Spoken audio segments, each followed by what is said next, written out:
Okay, good morning, everybody. I'm Simon Jackman, Professor of Political Science here at the University of Sydney and the Chief Executive Officer of the United States Study Centre here at the University of Sydney. And the United States Study Centre, as the University of Sydney does, stands on the traditional lands of the Gadigal people, part of the Eora Nation, and I pay my respects to elders past, present, and emerging. This morning, it's another special treat for the United States Study Centre. Just astounded by the way that COVID has turned adversity into opportunity. This willingness of great friends of the United States Study Centre and of Australia, frankly, to join us, give up an hour of what is typically an evening for people in the East Coast of the United States, as it is in this case, and this time it's Charlie Cook, who I call the Dean of American Political Analysts, of course, the founder, editor, publisher of the Cook Political Report, and also affiliated with the National Journal Group and NBC News. And I wasn't the first one to refer to Charlie as the Dean of the Washington Press Corps. That honor first was bestowed by the great, but late, I'm afraid, David Broder of the Post. Those of us in political science have been stealing liberally from Charlie for years, and maybe it's been a little bit of traffic going back the other way. But if you really wanted to know what was going on with congressional races, political scientists, you could do no better and still can do no better than relying on Charlie's and the Cook reports more broadly, its ratings of congressional districts. And that's how, as a card-carrying, empirical, data-munching political scientist, I first got exposed to Charlie's work, like thousands of scholars around the world. In 2010, in recognition of that great service, perhaps not always appropriately acknowledged, frankly, but the APSA, the American Political Science Association, did acknowledge those linkages between Charlie's work and scholarship in the academy, bestowing on Charlie the Carey McWilliams Award.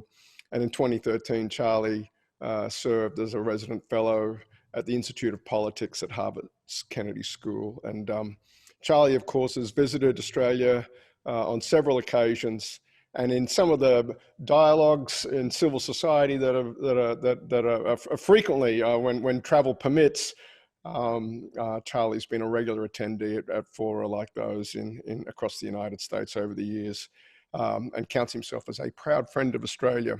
But not a fan of Foster's, as it turns out, but that's okay. That makes you AB and Crown Lager are excellent, excellent. That attests to your bona fides down here, Charlie. Not a problem at all.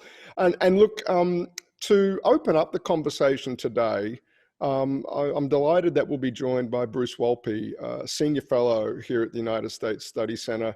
Bruce, of course, a regular, prodigious commentator on US politics for us at the Centre. You can't miss Bruce in various Australian media outlets.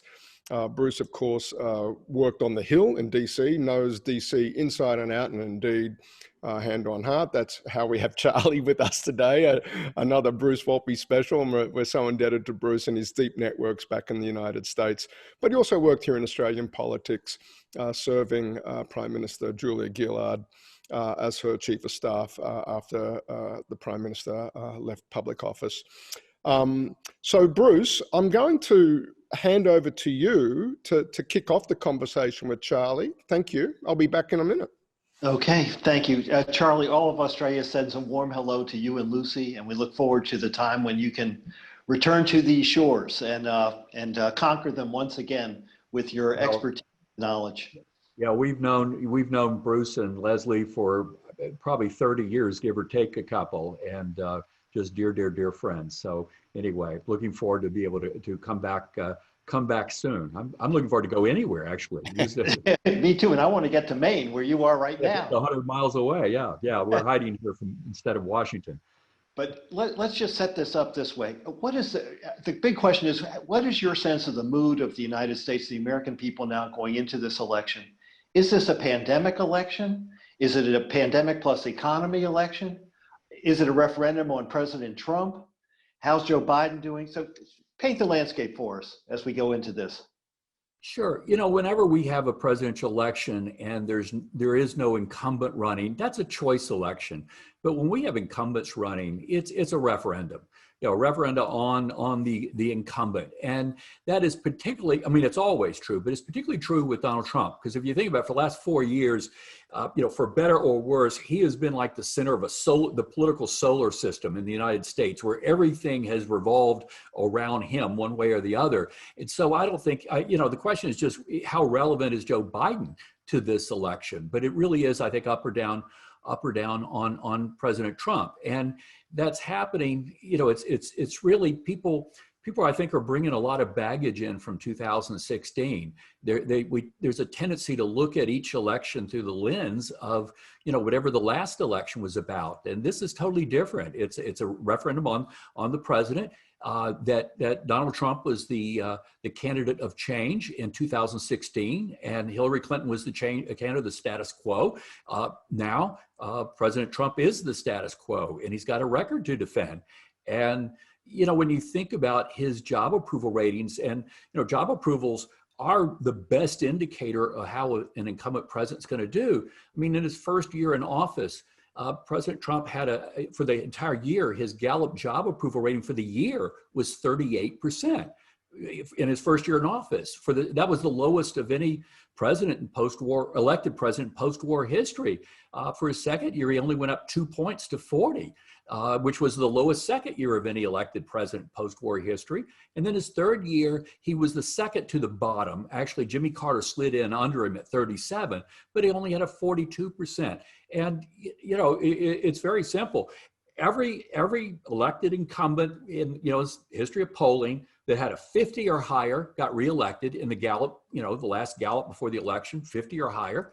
And everybody under 48 lost, or 47 and under lost. And the one that was in the middle was George W. Bush. And Bruce, you and Simon remember well that election day in 2004 when, for a while, there were a lot of people thinking that John Kerry had won. So this is a referendum about President Trump. And it doesn't mean that the coronavirus and the economic downturn haven't affected things, but the structure of this race really isn't any different than it was the day Biden got in, and April 25th of last year.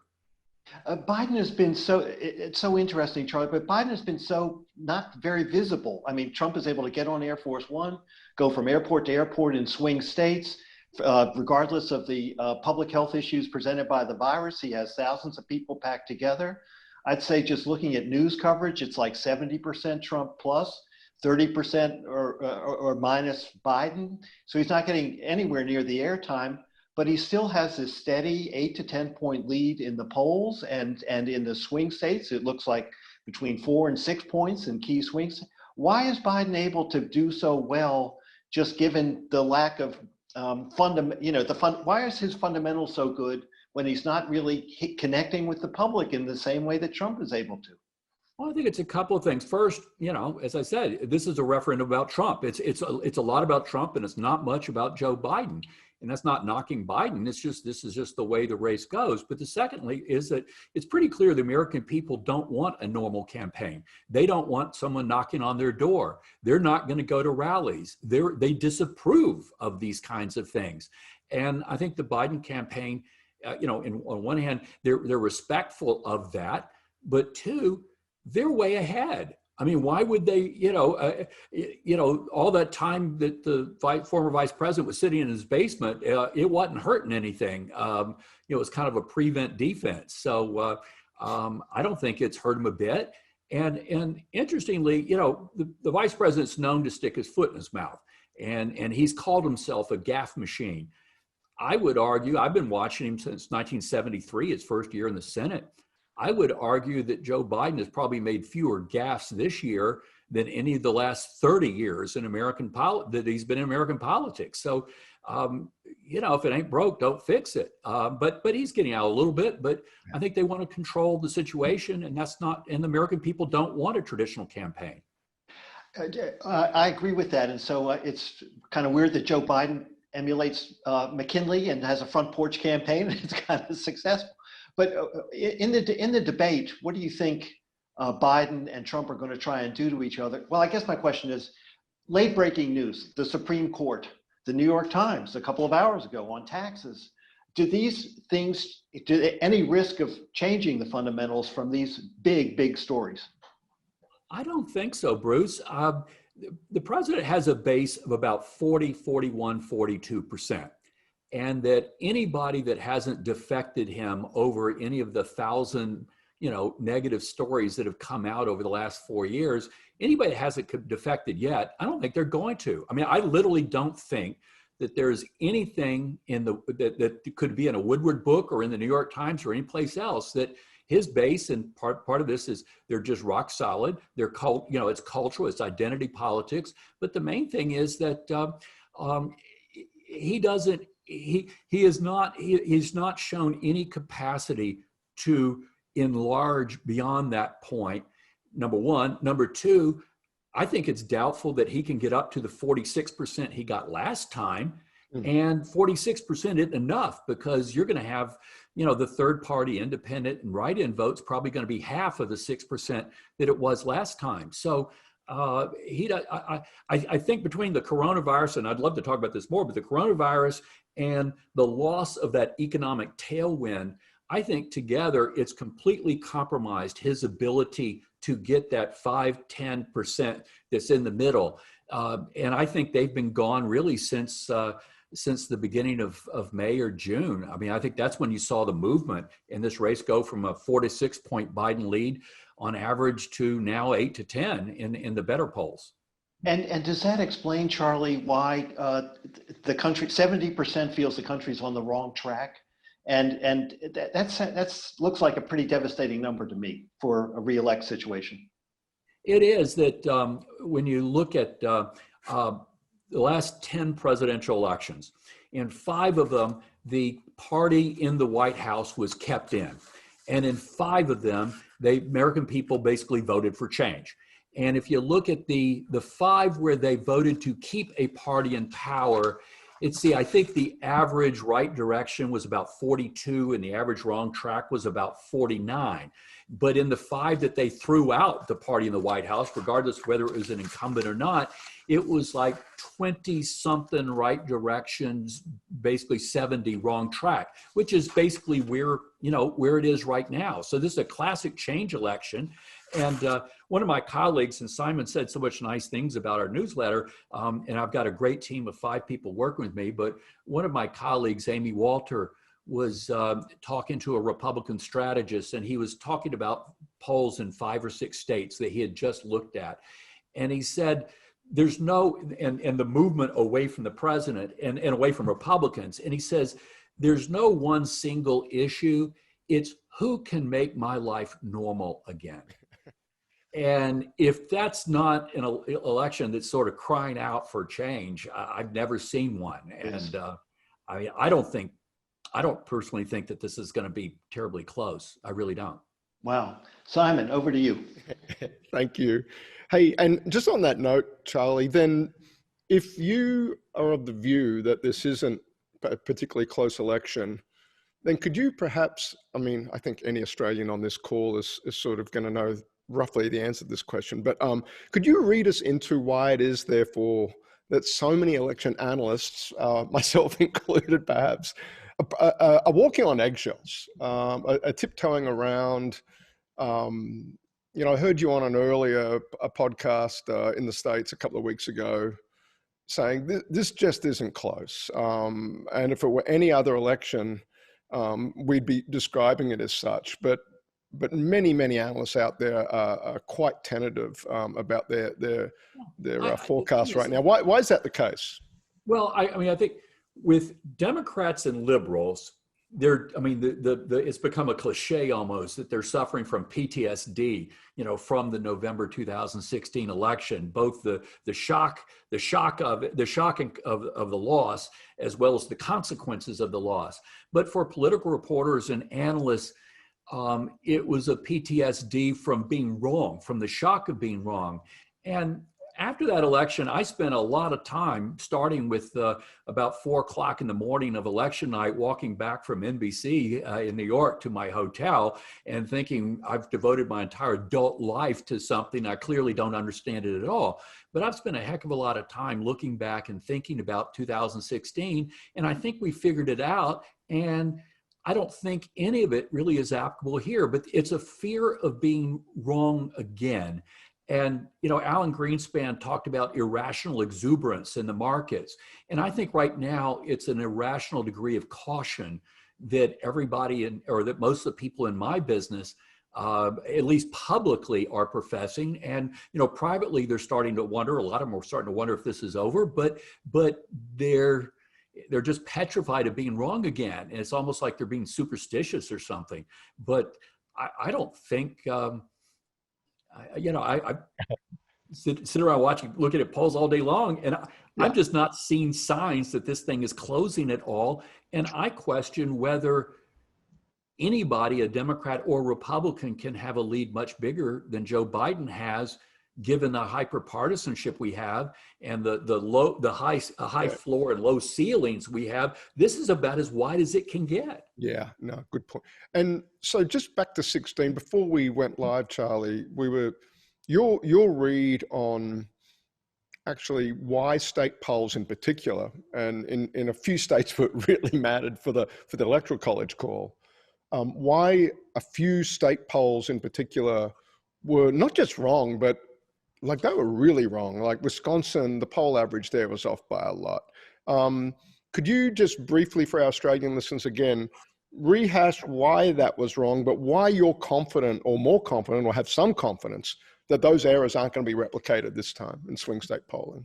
Yeah, I mean, there's this, a lot of people are sort of adhere to this shy Trump voter, that there are people, a large number of people who just lie to pollsters and won't admit that they're going to vote for Trump. But of course, that doesn't really explain the people that live in heavily Republican areas and places where President Trump or Donald Trump was winning big, where that disparity still existed as well. But when, as you know, when the American Association for Public Opinion Research and the Pew Research Center went back and looked at the polling, national and state, what they found was, the national polls, as you know, they were off by 1.1 percentage points. 3.2 is what the average Real Clear Politics, and the final vote was 2.1. But what they found was it was not a shy Trump voter, but it was a undersampling, almost a systemic undersampling, underrepresentation of whites with less than a college degree, and an oversampling of whites with a 4-year college degree.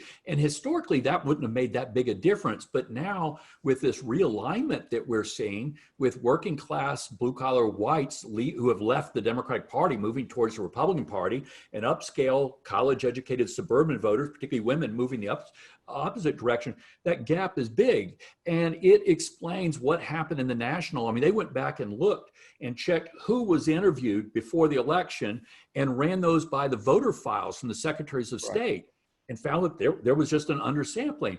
Also, I had noticed, and those 3 states, Michigan, Wisconsin, Pennsylvania, had a disproportionately large number of those non-college whites. Also, I had noticed during the primaries that Trump always overperformed in heavily industrial manufacturing areas, places that had had huge job losses over the last 40 or 50 years, very receptive to his message. And finally, those 3 states had Pennsylvania particularly has changed since then, but they had very, very restrictive laws about early voting, vote by mail. And so it was overwhelmingly an election day vote. And in an election where the late deciders went overwhelmingly towards Trump, any state where almost all the vote was cast on election day was going to do better, was likely to do a lot better for Donald Trump than other states where, half the vote was early, over half. Yeah. So I think it's fixed. I really do. In which case, yeah, right. So a 7-point lead, 8-point lead almost for Biden in Wisconsin now can be believed, or we have more confidence in it than as it turns out we should have had in the same state of the race. Yeah. Okay. To be honest, I think there's a lot of blaming. Those 3 states, absolutely, they were wrong. But I think a lot of people had conflated the Electoral College with the national popular vote. And because we had gone from 1888 till 2000 with lots of close elections, but they all both went the same way. And then even in 2000, now, Gore won the popular vote, but it was only a 0.5 percentage point. It was basically 500,000 votes nationwide. So it was kind of, people looked at it as like a statistical anomaly or something. And it wasn't apparent until election night how efficient Republican votes are and how inefficient Democratic votes are running up the score in California, New York, and Illinois.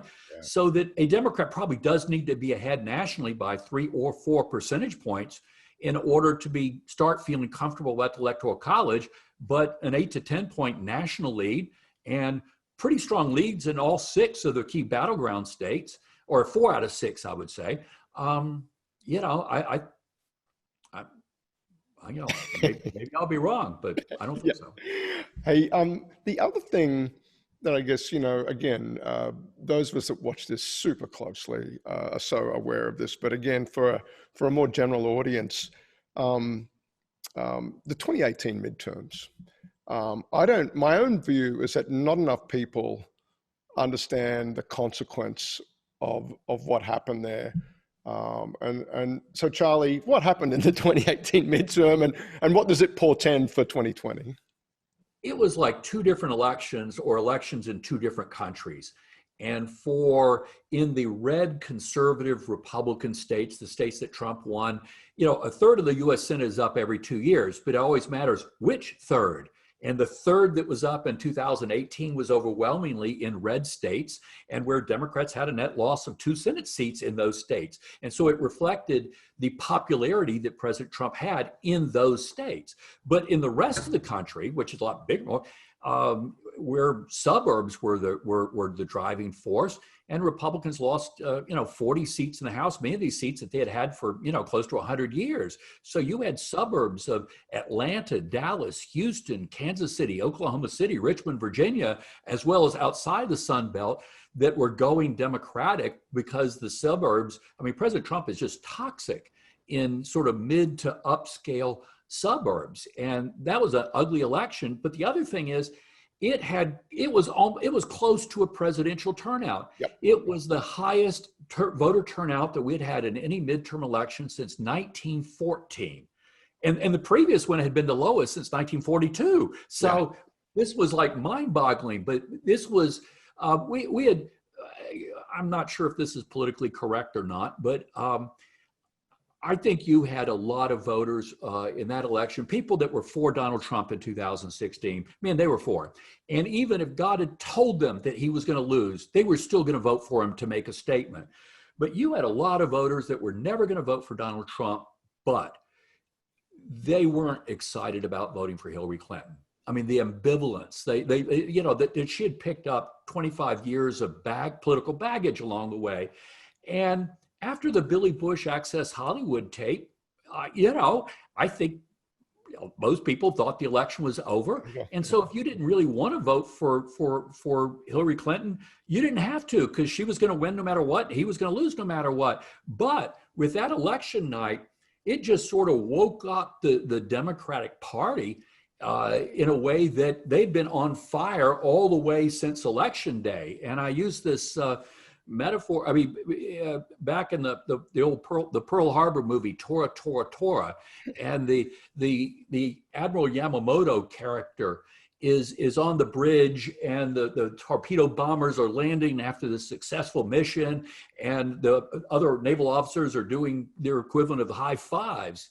And Admiral Yamamoto allegedly said, I feel like all we've done is awakened a sleeping giant and filled him with terrible resolve. And I think the Democratic Party got woken up with a amazing resolve after that 2016 election, and their hair's been on fire ever since. And it was only the Kavanaugh nomination that kind of brought engaged Republicans back up to the kind of engagement in 2018 that the Democrats were, and that, I think helped save them the Senate. Sure, yeah.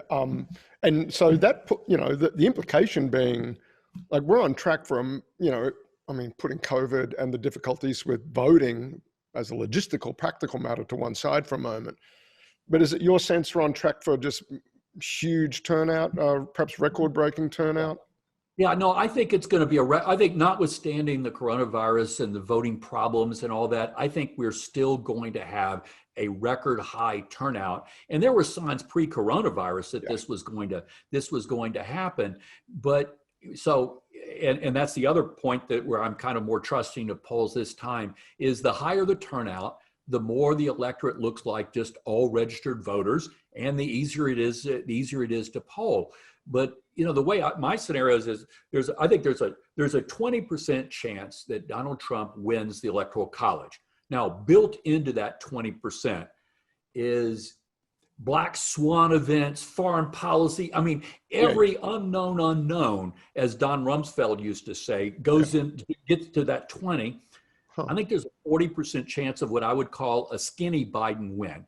And that is he wins all 20 of the states that Hillary Clinton carried, plus DC.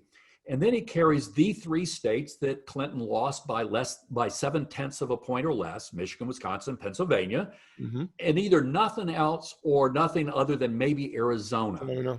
Nothing else is 278 with Arizona and the 2nd District of Nebraska that we were talking about before the show. Gets him up to 290, 20 more than he needs. And then a big Biden is if he wins one or both of those other big 6, in other words, Florida or North Carolina, or even Biden gets into, Georgia, Iowa, Ohio, Texas, and Georgia, Iowa, and Ohio, they're basically tied races right now. And, I mean, this will never happen, but, I'd say Biden is ahead or within the margin of error in states with 411 electoral votes. Now, it'll never get there, but that shows you the tipping point that when you start winning a bunch of states by small margins, the electoral vote just rolls up. Yeah, that's right. It's very steep once you get that national. Again, 411 is never going to happen. Okay? Yeah, got it. No, Charlie Cook is not saying 411. Understood. Which of those swings? I mean, I've been fascinated. This could be the first cycle since 1960 where Ohio does not go with the winner. If Biden wins, but Trump, that was looking likely for a while. Ohio seems to be the last batch of polls seems to looks a lot tighter than it was. Yeah, and the thing is, I don't think Ohio would ever be the tipping point state because if Joe Biden is winning Ohio, that means he's winning a whole lot of states. Yeah, that's right. But the thing is, I mean, it's clear that Ohio has become something other than that purple swing state that we all used to focus on. Yeah. But when you're behind by 7, 8, 9, 10 points nationally, that brings Ohio very much into play. Yeah. And there isn't a whole lot that isn't nailed down when it's up into those reaches of a popular vote lead. So on Trump narrow pathways, Charlie, I've been looking very, very closely at state by state polls. My sense of it, there's a little bit of movement back to the president in Florida and Pennsylvania that if I was Biden, things are looking very good, but 2 states, just because they're big in the Electoral College counts, the margin Biden currently has in poll averages out of both of those 2 states is, particularly Florida, is probably a little close for comfort. Is that your sense of because I agree, the polls just aren't, there's not a lot of movement there to discern at all. I'm just wondering if you're seeing any tracking in any of these key states that suggest, Trump could thread the needle here in the Electoral College? Oh, he could. That's sort of why I did the 20%, even though I don't really believe it. But there are a lot.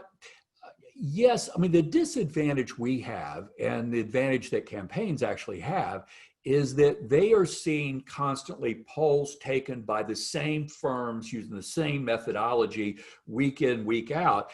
And we're seeing this grab bag of polls. 2/3 of them are garbage. Right. And the ones that are good, generally they're not the same ones, and it's whatever mix. So when you're looking at these averages, a bunch of these are some pretty dodgy polls that are out there, but you're not looking at the same. So it's a little jumpy. But I think Florida on election night, you know, we may very well not have a call on election, an official call, Yeah. but we may have clues that suggest where it's going to happen. And Florida, that you mentioned, might be one, because notwithstanding all the problems of 2000, Bush Gore with butterfly ballots and hanging chads and all that, Florida has really cleaned up their act in terms of the election process. Oh. And they've become faster about processing early and vote by mail votes, and they do it a lot, and they've gotten good at it. And that you could see a lot more of their vote showing up earlier and showing up on election night, so that if you saw President Trump winning, on a track to win Florida, that means this election is still alive. But conversely, if you see him losing Florida, I think it's game, set, match, because you have a very hard time. Biden has lots of paths to 270 that don't involve Florida. There aren't any really for the president. If he loses Florida, it's all over.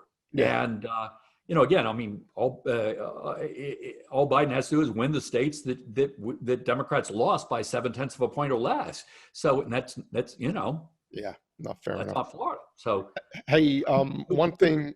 Sorry. well, now I was just going to say that our House editor David Wasserman, who's our kind of our quantitative guy, and you know Dave. Oh yeah. Yeah. He is pointing to there is a bigger pool of those non-college whites that were not registered that are possible for the president to tap into, and that there's probably more elasticity upwards for him there than in some of these other places. But at the same time, I think Biden is going to do a whole lot better in the suburbs outside of Philly. But David's he's saying that you sort of look, this is very rough, across the whole country, and it's almost like Biden seems to be doing about 1.8 percentage points better than Hillary did so many places. And given that she lost the presidency by less than 78,000 votes, 1.8 on top of a 2.1 margin, that's you would think would be sufficient. Electoral College infeliциties notwithstanding. Hey, look, so much to talk about. We're halfway through the hour, and people are hitting us with lots of live questions. I do want to get to some of them. Charlie, one thing I do want to, this is a little bit uncharted territory for all of us, but so much speculation, particularly on the back of that piece in the Atlantic last week, of the potential for, I mean, here we are talking about the polls and this and that, and are we waiting for that? But there's this thing downstream from the polls, and that is that the count is legally or extra legally usurped, or the translation, shall we say, to be quite euphemistic about it, is the translation of voters' preferences into certified results. There's lots of pathways there for mischief, and both legal and extra legal.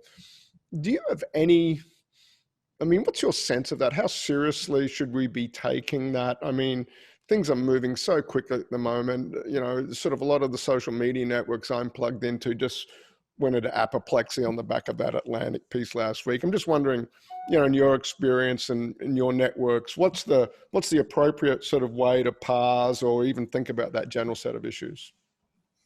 Simon, my guess is when you were a kid, you went off to camp, and you'd sit around the campfire and tell ghost stories.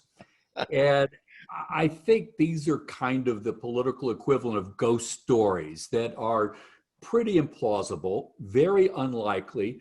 I don't hear, I mean, when I started picking up about 2 months ago, Democratic strategists started worrying not that they would lose the election in terms of fewer people, of Trump getting more votes, even in just the right places, but that the process would go wrong. But the focus wasn't really on faithless electors and, state legislatures hijacking. I mean, I think that's kind of fanciful, but it's really more, was the Postal Service going to get messed up? Were a lot of people that have never voted by mail before not going to sign their ballots, or not putting the right envelope in the right envelope in Pennsylvania and stuff? It was really more process on the front end rather than on the back end.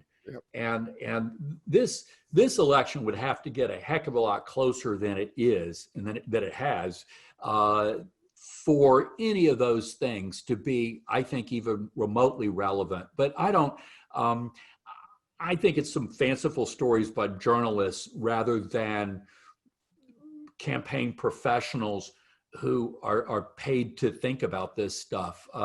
I don't hear that much talk. I mean, I've heard process concern, but process before the election day and reporting on election night, not the machinations over, December and, early January. That is not that really. Yeah. Okay. I'm just going to push a little bit on that, Charlie, because I don't know anybody saw the so-called Brooks Brothers riot of Palm Beach coming either.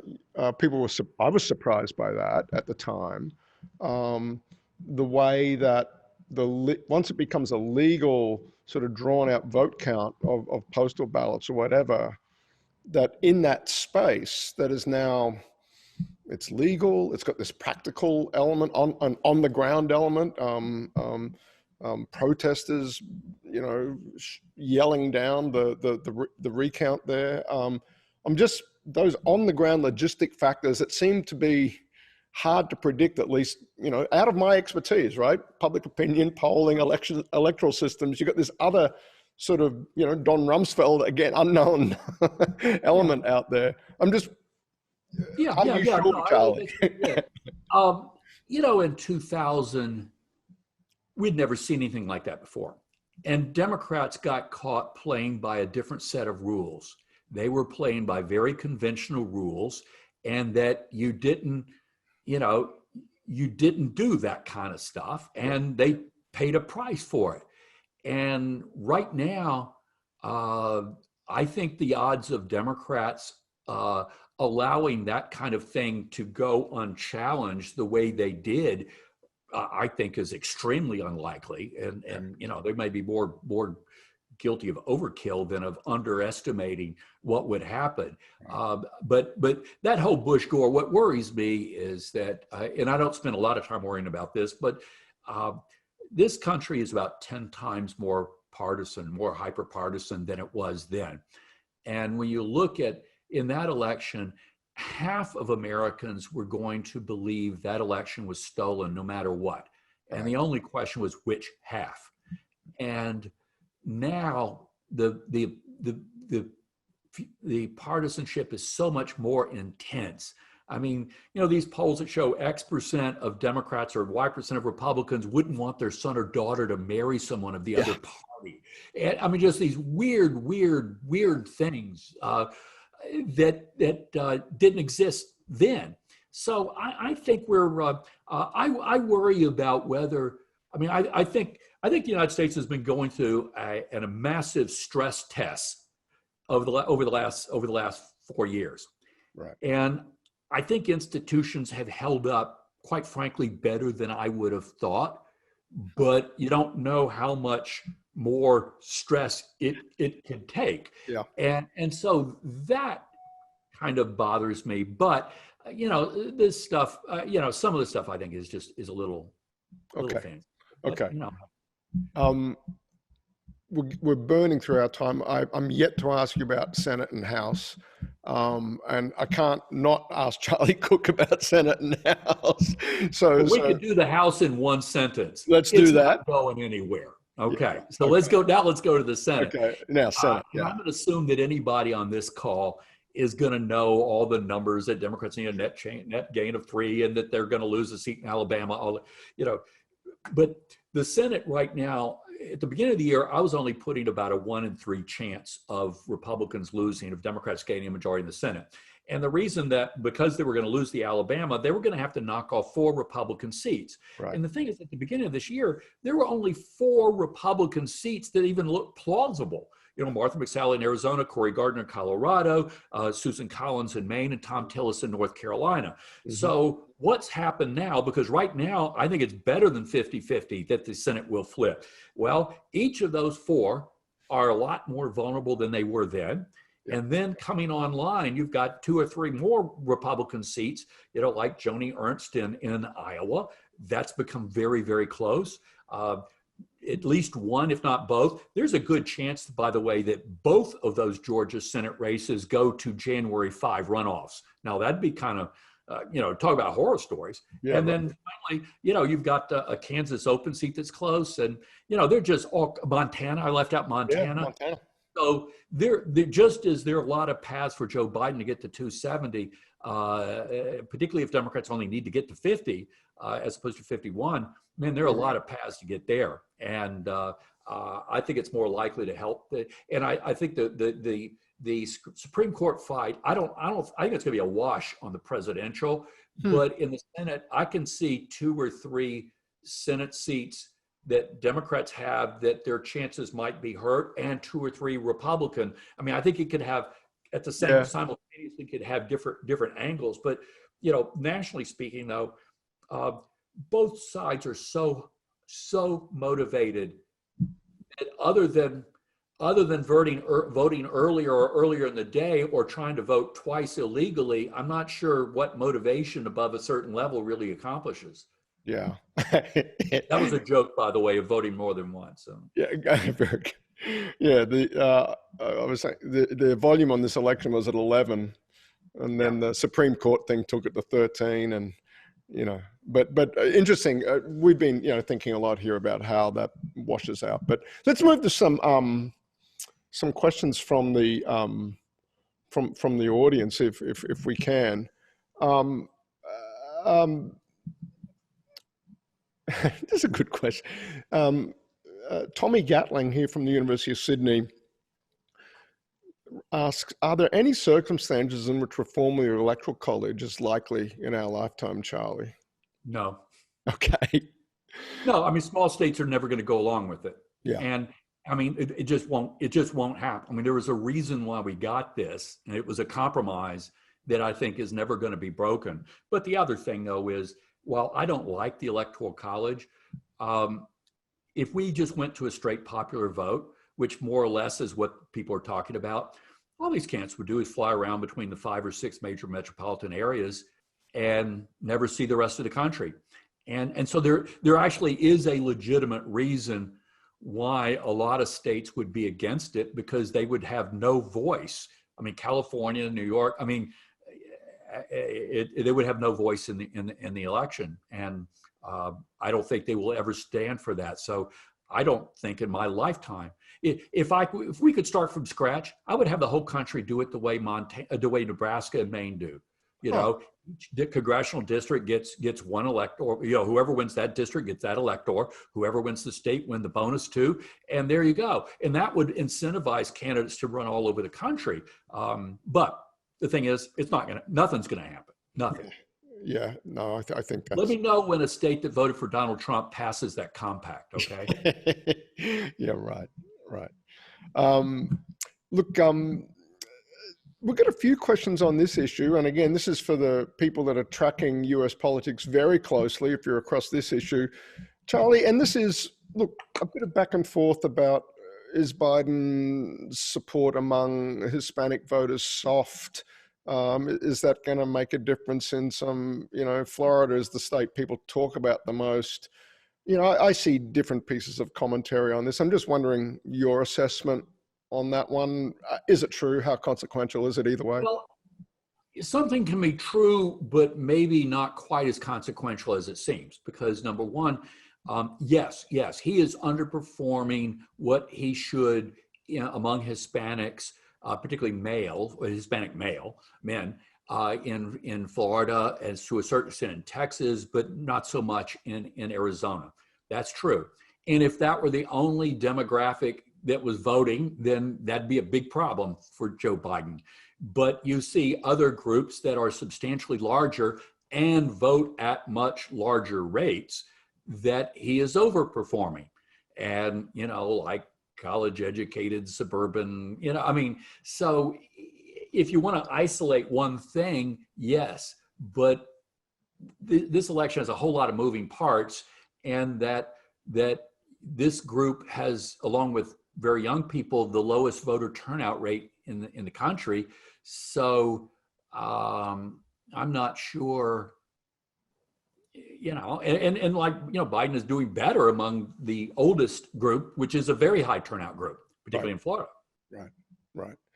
Hey, I've got to ask this question. This comes from a guy here, Luke Mancillo, who's PhD. I'm co-supervising, and I've got to sneak this one in, Charlie. If you could get American high school students to learn one piece of political science, what would it be?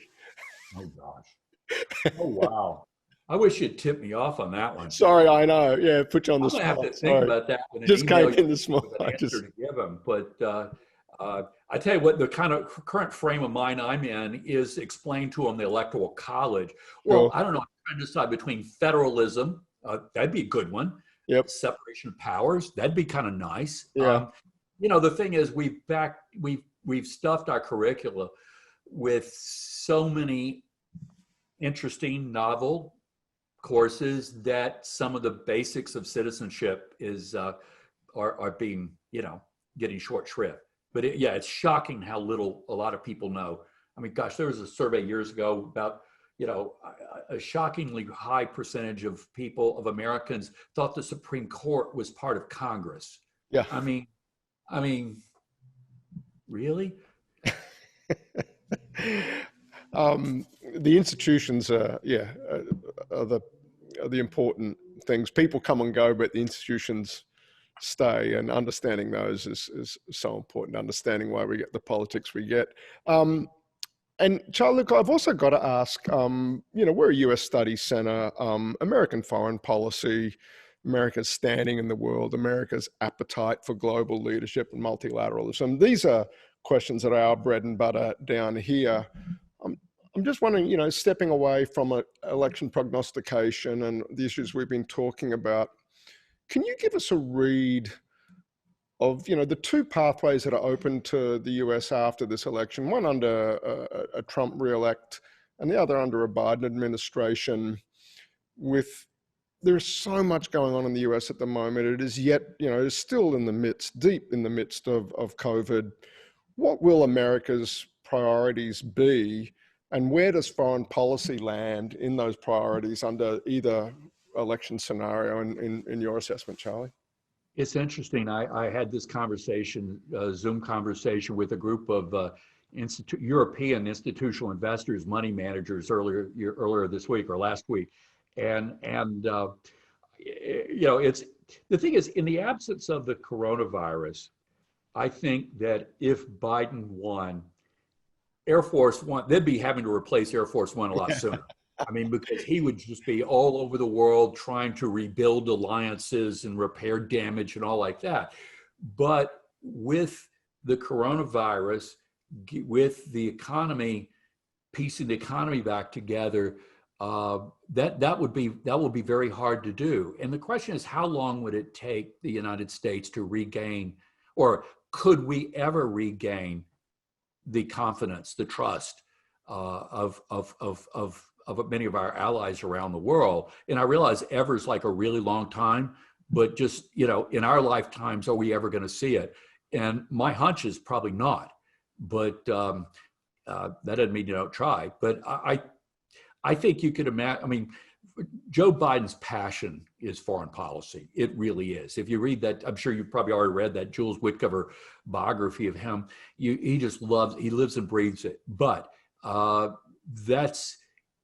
wouldn't say it's a luxury item, but he's going to have a lot on his plate. And so that won't be as dominant as it would be if he had become president 4, 8, or 12 years ago. But it's going to be trying to rebuild alliances. But we've been discredited a lot, and frankly, the coronavirus and our horrible handling of it has just made it a lot worse. I mean, countries that should have had a much harder time dealing with it than we have done better. And I think people abroad actually appreciate that more than Americans do. You know, that 5% of the world's population and 20% of the deaths. Really? I mean, when you've got some of the finest healthcare institutions in the world, you hear the 25% of the cases, but to me, it's the 20% of the world deaths. Yeah. God, and that reflects so badly on our institution, and where you got to think that there's some folks in the Kremlin that are just smiling that the U.S. has been taken down to the extent that it has by a whole lot of things in the last few years. I'm so glad we got those reflections in. 10 minutes to go. I want to just get to as many questions as I can before I hand back to Bruce. Sure. So, you know Stephen loosely, I presume, through your the dialogue on occasion. Stephen, of course, a Labor Party senator here in Australia and a non-resident fellow with us here at the US Study Centre. And Stephen asked Charlie, do the debates matter? Best wishes, Stephen. You know, I think, and you've studied American politics for a long time too. I think the last time a debate altered an outcome was 1960, Kennedy-Nixon. I mean, really, that was also the last time a vice presidential running mate mattered too. Yeah. But there is a pattern. There's a pattern of incumbent presidents being overconfident, ill-prepared, and screwing up in the first debate, and then regaining their footing in the last two. I think there's a very, very clear pattern of that. But the Trump folks have, I think they've convinced themselves that Joe Biden has dementia, that he's senile.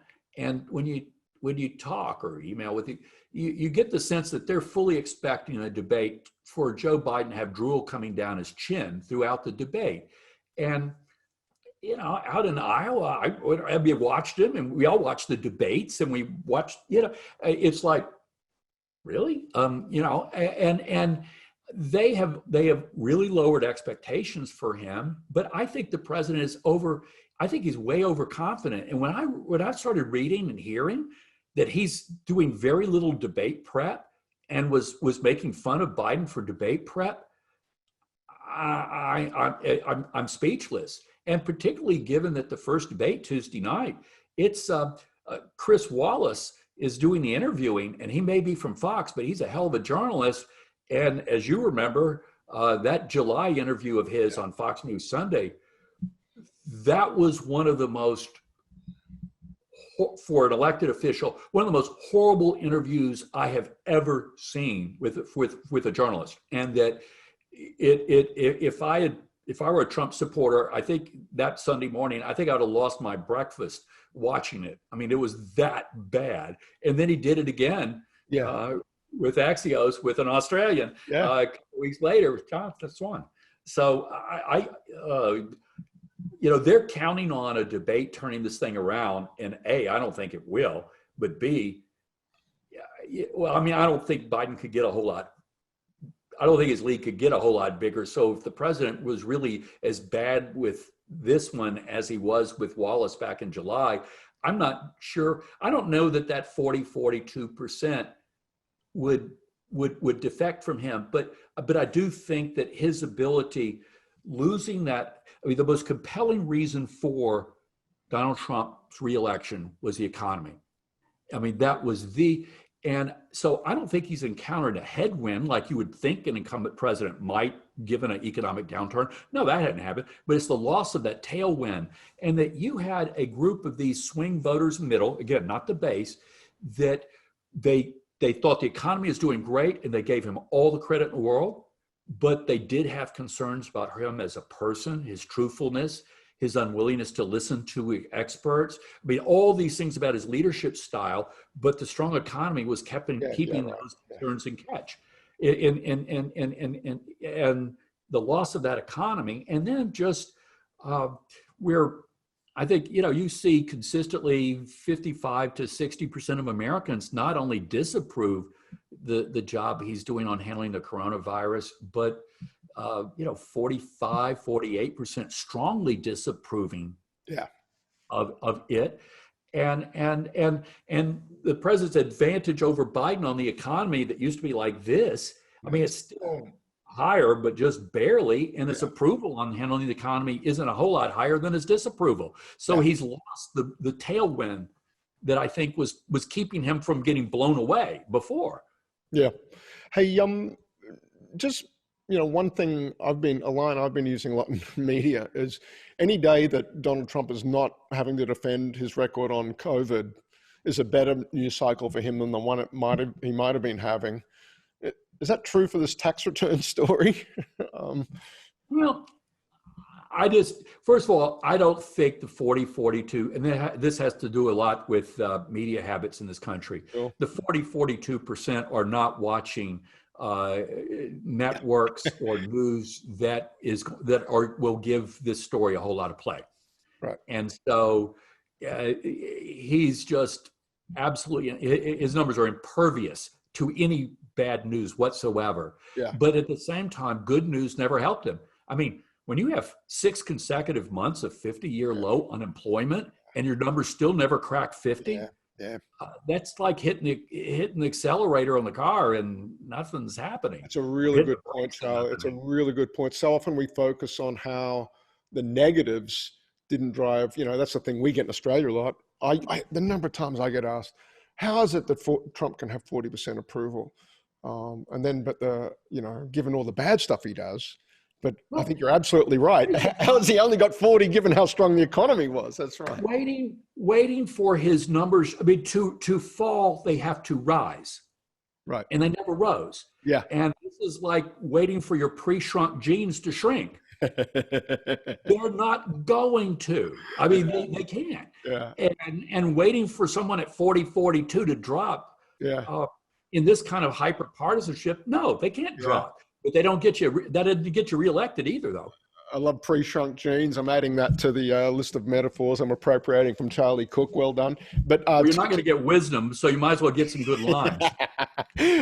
2 little data points I'll throw in before handing back to Bruce, and that is Donald Trump's approval ratings. Not only is the level low, but the variance is low. Over the course of his presidency, we've never seen a president since FDR was the first time Gallup started measuring that systematically. The amount of range in his numbers, we've never seen a more stable set of numbers. And that's largely a function of the insane partisan polarization, which has just gotten greater and greater with every president. And then the second data point, Charlie, is related to that, and it's portent for the election. Is a low level of undecided voters. It was very high in 2016. And a lot of late breakers going for Trump. Well, but, to your point on the range, the highest Gallup he's had is 49. The lowest is 35. So it's a 14-point range. That's wider than any of the other polls and twice as wide as, say, the ABC Washington Post poll. But in Fox, let's just go Fox, 48-38. Yeah. That's it. Yeah. NBC, a 9-point range. As was CNN, and as I remember, NBC Wall Street Journal is 9, and ABC Post is 7, where it doesn't go above this, it doesn't go below that, but that lack of elasticity is what tells me that there's not a lot of resilience there. But with the low undecided, the question I would ask is, I would love to see the pollsters go back and find this 5%, or in one poll we saw today, 2% undecided. To see, do they end up voting at all? Yeah, good. Because I think anybody that's undecided at this point, I think their likelihood of voting is very, very low. I mean, who the heck could be undecided? Yeah. I mean, you could love him, you could loathe him, but how do you be undecided? I mean, about this public figure over any other that we've ever seen. So I don't, in any poll that's got undecideds over 10, I think it's trash can material. Yeah. Hey, I'm going to throw back to Bruce. Charlie, thank you. Throw back to I mean, Bruce. this is so much fun. Let's do it again. We'll do a post-election. That'd be hell if you're offering. I'm saying yes. Thanks, Charlie. You got Fantastic. it. You got it. Election. Just figure out how to get me a case of VB or Crown Lager. Okay. You're on. You're on. Easy, Bruce. Charlie, one last question from me, and from my dear friend Steve Coffin in Colorado. Is there a road back for Trump whereby, just as in 2018, people want to put a check on him, put the House back in Democratic hands? What about putting the Senate back in Democratic hands? And then I think about Montana, Iowa, North Carolina, Georgia. And they do that, but they say, but we'll have Trump so we can keep him under better control, but we get the best of what Trump can give the country. Is that a scenario? I think Senate Republicans see that. I think that's the closing argument, is sort of this implication that President Trump is going to lose and that Republicans are not going to get the House back. So the only thing between us and Democrats running the entire government is the Republican Senate. And I think that's going to be their closing argument.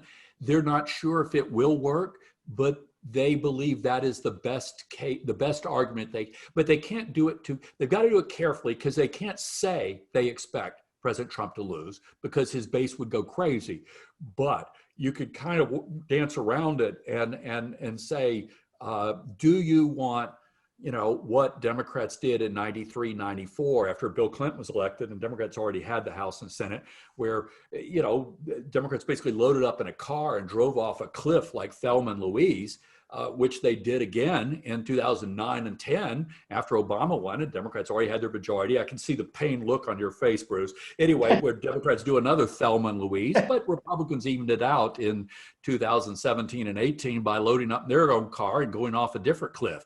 So the question is can Republicans use that argument? And if Democrats do win all three, have they learned anything from past? Because Joe Biden, this isn't his first rodeo. He's been around Washington politics for 48 years. Nancy Pelosi's been around for a long time. I think she had a front row seat for some of these. And Chuck Schumer's nobody's fool. I think the question is, would they approach this any different than they have approached it in the past? And would Joe Biden's age and the fact that he may or may not seek a second term, does that give him more freedom to not worry about a liberal challenge from the left? Or does that make him even more in a hurry to do as much as he can any way he can, which is what most new presidents do anyway? Does it hurt? I mean, you could make two different opposing arguments, and I have no idea which would happen under those circumstances. Fair enough. Charlie, thank you for me, and Simon, we'll Yep. see you again. Thanks, Bruce. Thanks, Charlie. And just real quickly, thanks to so many people that joined us online and questions we couldn't get to. I see a few former political science friends from the US joined, and hello to all you. Please come back for the repeat that we will probably do with Charlie after the election. Just coming up on Tuesday, the 29th, that's tomorrow, right? Abe Denmark and Ambassador Jane Hardy will be in conversation with our own Ashley Townsend on empowering American allies and partners in the Indo-Pacific, getting to some of those foreign policy implications that we were alluding to earlier. Jane Hardy, of course, has ambassadorial rank, but is currently Consul General for Australia in Honolulu, essentially ambassador to Indo-PACOM. A very policy-focused role there, and that'll be a great conversation tomorrow. And then on Friday, the 2nd of October, our monthly catch-up with our friends out at the Perth US Asia Centre, where Gordon Flake has lined up his cousin, Jeff Flake, for a conversation, and we'll be joined by our own Dr. Garana Grigic for that one. And always great to converse with Jeff Flake. Great insight. Arizona, so important this cycle. We'll have some insights about that, obviously, but also the broader take about how a different type of Republican perhaps is parsing where we are in the campaign and what may lie ahead. And so that's coming up on the 2nd. plenty more between now and the election. Ambassador Joe Hockey is lining up a very special treat for us that we hope to bring you on the 21st of October. More on that later. And then also the week of the 13th, Greg Sheridan from the Australian will be joining us. Plenty more in store. Check out the website, ussc.edu.au/events. Thanks, Charlie. Thanks, Bruce. See you next time. Bye, everybody.